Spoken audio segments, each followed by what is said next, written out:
You hadn't shot it yet? I hadn't shot it. So I brought about 6 of them that I hadn't shot with me today.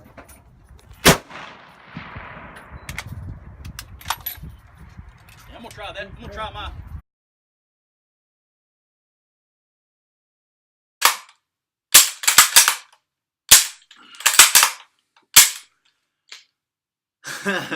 Okay, yeah, I could definitely see myself doing the Mad Minute. This thing, it's a joy to shoot. I got to put a few rounds to it and absolutely loved it. This is the No.1 Mark III Lee Enfield, I think it was, or maybe it's the other way around. I'm not 100% sure, but it's a lot of fun to shoot. This is what the British used in World War I and World War II, the Enfields. I think where this thing really shines and where they came up with the idea for the Mad Minute is the fact that, number one, it has a 10-round magazine, and it's actually detachable. That's not something I knew before shooting this rifle. But 10 rounds, detachable, and the bolt is super smooth. I mean, it's silk, absolutely silk. And it doesn't have a very long throw to it. It's very smooth. The only weird thing about it is that it's a cock on close. So if you kind of watch here, I'm going to try and get as good of an angle as I can. So bolt comes out, or down, back, whatever you want to call it. And then as you're pushing it back up, it's super smooth. But then you get about right here, and that little cocking piece down here on the bottom catches on the sear, and you have to push it in and then rotate it down. So once you get used to it, it's not that bad, but you're coming up, you're coming back, everything's silky smooth, and then if you just try and go forward and rotate down like you do on most bolt action rifles because they're cocked on open, you're going to get hung up. So it takes a little practice, but once you get used to it, you can just, I mean, it's a lot of fun to shoot, and it's probably my favorite. Between the Mosins, Springfield 03, the Mauser, the Enfield's pretty freaking cool. I don't know, something about it, it's intriguing. It doesn't look like any of the other ones. It's built like a brick shithouse. I mean, this thing is kind of clunky and kind of over-engineered and stuff like that, but it's a really interesting, cool rifle, and it's got some really good sights on it. I really love the sights. But anyway, this is the Enfield. We'll start from the back like we did the other ones. The butt plate on it is nice and flat.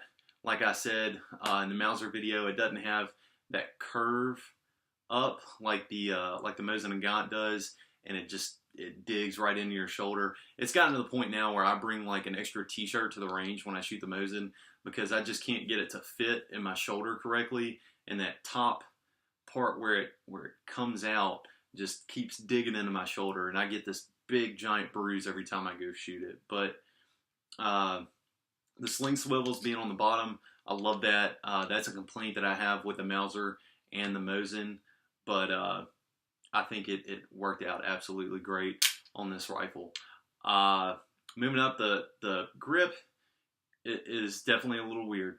That's not something I'm accustomed to seeing on rifles, but when you kind of stop, and maybe I have too big of hands for it, but it is a little too flat in my opinion. I'd like it to be angled down a little bit more. So that's definitely a complaint. The trigger, not that great. But like I said, it is built kind of bulky and stuff like that. You have this weird safety lever right there. And so like if you rotate it back, it locks everything up. You can't move it. The safety's the trigger's disengaged and everything. It locks the bolt up. There's nothing you can do with the rifle when you do that. So that's pretty cool. That's a lot easier, in my opinion, to use than the Mauser and especially the Mosin. But you can just kind of see by the way it's constructed. The receiver's big and bulky. Everything's big and bulky. Look at the sights.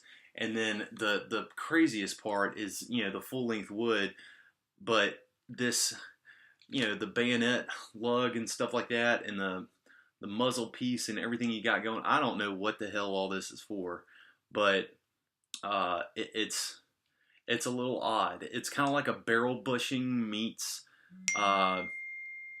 bayonet lug, and I don't know.